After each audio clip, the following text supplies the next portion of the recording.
En février 2007, lors de la conférence de Munich pour la sécurité mondiale, Vladimir Poutine pique une grosse colère, froide.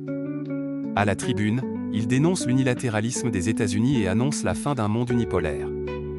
Bien que virulent, son discours n'est pas vraiment écouté.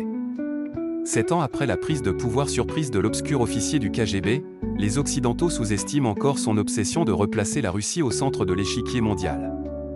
Pourtant, quand Poutine voit peu à peu l'OTAN se rapprocher des frontières russes grâce à l'adhésion d'ex-pays du bloc de l'Est, se sentant menacé et trahi, il frappe vite et fort.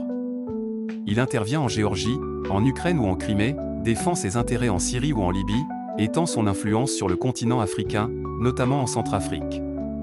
Tacticien et opportuniste, l'autocrate a fait de la politique extérieure son arme fatale, à la fois un outil de fierté retrouvée et de cohésion nationale. Jusqu'où ira-t-il ?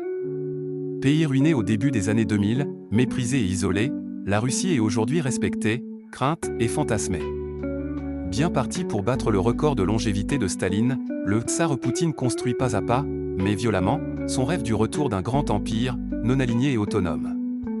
Ce documentaire de Frédéric Tonnolly, prix Albert Londres en 1996, passe au peigne fin les motivations profondes de celui qui est décrit comme un réaliste pragmatique et non un idéologue.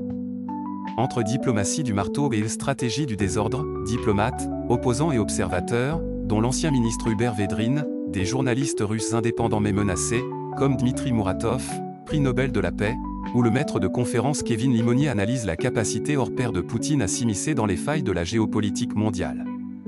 C'est indéniable, l'ours russe mène la danse d'une nouvelle guerre froide.